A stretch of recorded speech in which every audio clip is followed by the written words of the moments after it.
പരിണാമം എന്ന് പറയുന്നത് ഈ ഇനാനിമേറ്റ് ഓബ്ജക്ട്സിൽ മൾട്ടിപ്ലിക്കേഷൻ ശേഷിയുള്ള സെല്ലുകളിൽ നിന്ന് ക്രമേണ ഉരുത്തിരിഞ്ഞ് വന്നിട്ടുള്ള നമ്മൾ ജീവൻ എന്ന് പറയുന്ന ഒരുപാട് ക്വാളിറ്റി ഉണ്ട്. ഇപ്പോൾ ഉദാഹരണമായിട്ട് സസ്യങ്ങൾക്ക് ജീവനുണ്ട്. സസ്യങ്ങൾ പ്രകാശം അനുസരിച്ച് മാറി വളരും. തെങ്ങൊക്കെ വളഞ്ഞു പോകുന്നുണ്ട്. അത് സെൻസിറ്റിവിറ്റിയാണ്. ജീവനുണ്ട്, ചുറ്റുപാടുകൾ പ്രതികരിക്കുന്നുണ്ട്, പിന്നെ ഡൈജഷൻ, പിന്നെ അത് കഴിഞ്ഞ് വേറെ നമ്മളിപ്പോൾ പറയുന്നത് നമ്മുടെ ഒരു ഇതാണ് ഏറ്റവും വലിയ എന്താണ് ബോധം, അവബോധം എന്നൊക്കെ പറയുന്ന ഹൈപ്പർ കോൺഷ്യസ്നെസ് എന്നൊക്കെ പറയുന്നത്. ഇതൊക്കെ നമ്മുടെ തലച്ചോറിന്റെ വികാസത്തിലൂടെ ഉണ്ടായിട്ടുള്ള പ്രോഗ്രാമുകളാണ്.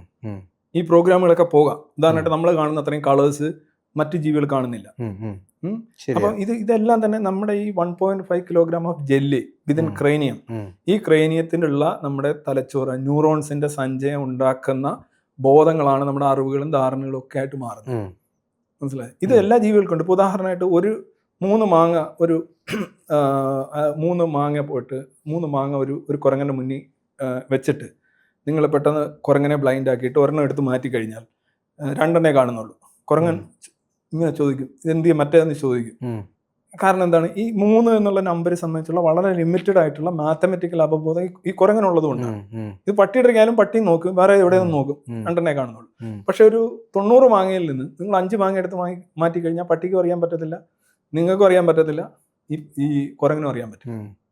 മനസ്സിലായില്ലേ? ഇത് ഡേറ്റകൾ അനാലിസിസ് ചെയ്യാവുന്ന ഒരു രീതിയാണ്. ഇതൊക്കെ നമ്മുടെ മസ്തിഷ്കത്തിന്റെ കഴിവാണ്. ഇതെല്ലാ ജീവികൾക്കും ഉണ്ട്. ഇപ്പോൾ മാതൃത്വം എന്ന് പറയുന്ന സാധനം, നിങ്ങളൊരു പട്ടി പെറ്റി കിടക്കുന്നിടത്ത് എൻ്റെ കുട്ടി എടുക്കാൻ ചെന്ന് കഴിഞ്ഞാൽ നിങ്ങളെ കടിച്ചു കയറും. ഇത് എവിടെയെങ്കിലും ഇപ്പോൾ യൂണിവേഴ്സിറ്റി പോയി പഠിച്ചിട്ടോ മതഗ്രന്ഥങ്ങൾ വായിച്ചിട്ടോ ഫിലോസഫി പോയിട്ടൊന്നുമല്ല. ഇത് നമ്മൾ ഇൻബിൽറ്റ് ആയിട്ടുള്ള ഒരുപാട് വികാരങ്ങളും വിചാരങ്ങളും നമ്മുടെ അതിജീവനത്തെ പോഷിപ്പിക്കുന്നതാണ്. സ്നേഹം എന്ന് പറഞ്ഞ സാധനം നമ്മൾ കണ്ടുപിടിച്ചാണ്. സ്നേഹം എന്ന് പറഞ്ഞാൽ നമ്മളുടെ അതിജീവനത്തെ സഹായിക്കുന്നതാണ്. നമ്മൾ മറ്റുള്ളവരെ സ്നേഹിക്കുമ്പോൾ അവർ നമ്മളെ സ്നേഹിക്കും. അപ്പോൾ നമ്മളുടെ അതിജീവനം കൂടുതൽ ശക്തിപ്പെടും, നമുക്ക് സഹായം എത്തും, ആഹാരം എത്തും. അതാണ് സ്നേഹത്തിൻ്റെ അടിസ്ഥാനം. സ്നേഹം എന്ന് പറയുന്നത് ഒരു പരിണാമത്തിലെ ഒരു ഏറ്റവും സട്ടിലായിട്ടുള്ള ഒരു സോഫ്റ്റ്വെയർ ആണ്. അപ്പോഴും സാർ എൻ്റെ ചോദ്യത്തിന് ഉത്തരം തന്നിട്ടില്ല. നിങ്ങൾ പറഞ്ഞ എന്തോ പരിണാമം എങ്ങനെ മനുഷ്യനുണ്ടായെന്നല്ലേ ചോദിച്ചു. മനുഷ്യനുണ്ടായി. ഇപ്പോൾ ഉദാഹരണമായിട്ട് ഈ ഏറ്റവും പ്രാചീനായിട്ടുള്ള മനുഷ്യൻ, അതായത് ബൈപ്പെഡലിസം, അതൊരു കുരങ്ങ് നിവർന്ന് നിൽക്കുന്നതാണ്. ഇപ്പോൾ ഉദാഹരണമായിട്ട് നിങ്ങളുടെ കയ്യിലെ വിരലും ഒരു ചിമ്പൻസിയുടെ കയ്യിലെ വിരലിന്റെ എണ്ണം 5 ആണ്, 6 അല്ല. 6 വിരലൊക്കെ ഉള്ളവരുണ്ട്, പക്ഷെ അത് നോർമലാണ്. പക്ഷെ മനുഷ്യൻ 5 വിരലാണ്, കാൽവിരലും അങ്ങനെ. അതുകൊണ്ട് കാൽവിരലും അങ്ങനെ.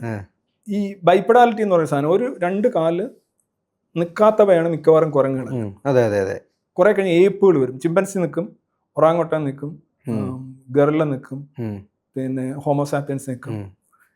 ഈ എഴുന്നേറ്റ് നിൽക്കുന്ന കുരങ്ങ് പിന്നെ പണ്ട് വിക്ടോറിയ രാജ്ഞിയുടെ ഒരിക്കൽ ഈ ഗറിലയെ പിടിച്ചുകൊണ്ട്, ഗറിലയല്ല, അതെ ഗറിലയാണ്, ചിമ്പ് ഒരു ചിമ്പിനെ പിടിച്ചുകൊണ്ട് ലണ്ടനിലെ ഒരു മ്യൂസിയത്തിൽ കണ്ടപ്പം രാജ്ഞി അമ്പരന്ന് പോയി. ഇത് ശരിക്കും എന്താണ് രോമങ്ങളുള്ള ഒരു മനുഷ്യൻ എന്ന്, അതായത് മനുഷ്യൻ ഈ രോമങ്ങൾ കൊഴിഞ്ഞ ഒരു ഏപ്പാണ് എന്നവർക്ക് സോ സിമിലർ എന്ന് വെച്ചാൽ അക്യൂട്ട്ലി സിമിലർ അല്ല. ഇത് നമ്മൾ വരുന്നത് ഈ വാലില്ലാത്ത കുരങ്ങുകൾ വരുന്നത്, അല്ലെങ്കിൽ ഏപ്പുകൾ വരുന്നത് വാലുള്ള കുരങ്ങുകളിൽ നിന്നാണ്. വാലുള്ള കുരങ്ങുകൾ വരുന്നത് സമാനമായ ജീവികളിൽ നിന്നാണ്. ഈ ജീവികളിൽ ഇങ്ങനെ പുറമോട്ട് പോകുമ്പോൾ നമ്മൾ ബാക്ടീരിയ ചെന്നത്. ഇനി എങ്ങനെയാണ് ഒരു സ്പീഷീസ് ഉണ്ടാകുന്നത്? ആ സ്പീഷീസ് ഉണ്ടാകുന്നതിന് അലോപാട്രിക് സ്പീഷിയേഷൻ എന്ന് പറയുന്ന സാധനമുണ്ട്, സിംപാട്രിക് സ്പീഷിയേഷൻ എന്ന് പറയുന്നുണ്ട്. ഇപ്പോൾ ഉദാഹരണമായിട്ട് ഞാൻ പറയാം, ഞാൻ സിമ്പിളായിട്ട് താങ്കൾക്ക് മനസ്സിലാവുന്നുണ്ട്. ഒരു വലിയൊരു ഒരു കടലിൽ നമ്മളൊരു കുടത്തിൽ ഒതുക്കുന്ന പോലെ. ഇപ്പോൾ 2 കോഴികൾ, ഒരു ഹൈവേ വരുന്നു, നമ്മുടെ എക്സ്പ്രസ് ഹൈവേ. ഈ കോഴി ഇവിടെ ആവുന്നു, ആ കോഴി അപ്പുറത്താകുന്നു. ഈ കോഴികൾ ഒരു കൂട്ടം കോഴികൾ അപ്പുറമാണ്, ഒരു കോഴിയുണ്ട്. അപ്പം ഈ കോഴികൾ പരസ്പരം ഇണചേർന്ന് അടുത്ത ജനറേഷൻ ഉണ്ടാക്കിക്കൊണ്ടിരുന്ന കോഴികളാണ്. അതുകൊണ്ടാണ് അവയെ ഒരു സ്പീഷീസ്.